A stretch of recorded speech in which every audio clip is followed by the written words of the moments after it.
We all know the conclusion to A New Hope and the destruction of the first Death Star. With the battle station bearing down on the rebel base at Yavin IV, Luke fires 2 proton torpedoes into a thermal exhaust port capable of causing the reactor to explode and killing everyone on board.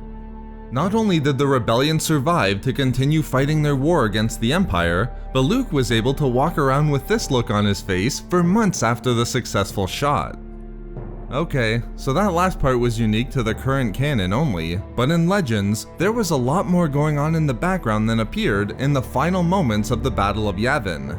In fact, had every Imperial officer simply performed the tasks that they were trained for, the Death Star would have fired its superlaser, thus destroying Yavin IV and the rebellion with it. In this video expose, I will explain how the Death Star's superlaser gunner saved the Rebel Alliance by questioning his allegiance to the Empire, and thus delaying the superlaser's firing long enough for the battle station to be destroyed by Luke.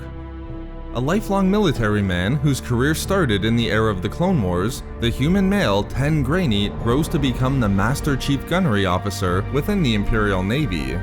Longing to be given placements upon the largest guns in the Imperial fleet, Tenn would be transferred to the gunnery crew manning the Death Star's superlaser.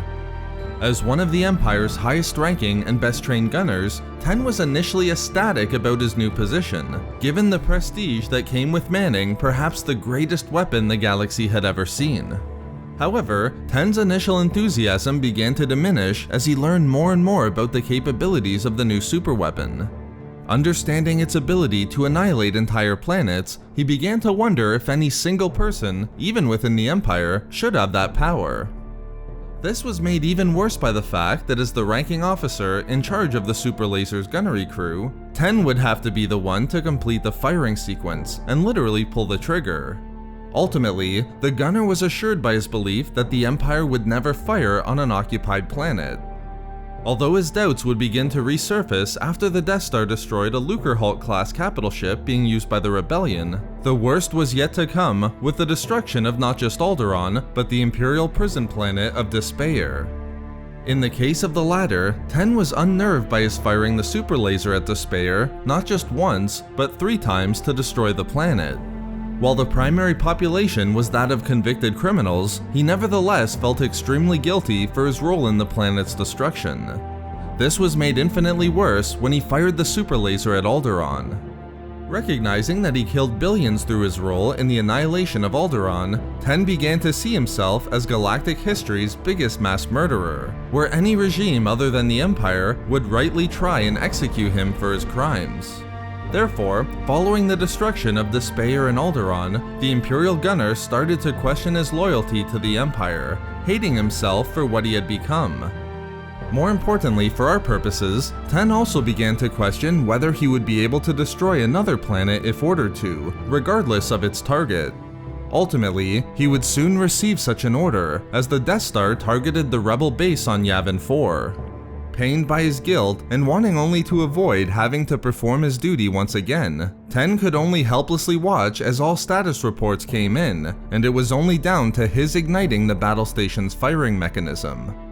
As described in the Legends novel Death Star, Tenn prayed for some miraculous intervention, anything that would prevent him from having to destroy yet another planet.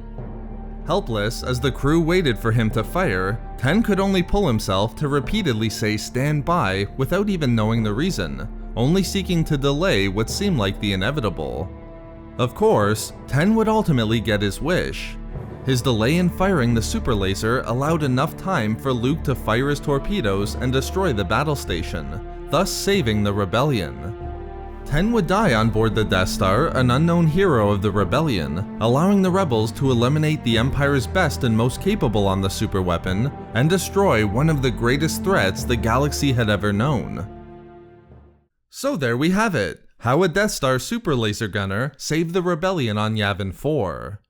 We love making these videos, so why not subscribe for more fun Star Wars theories and discussions? Also, if you enjoyed the video, think about giving a like or leaving a comment.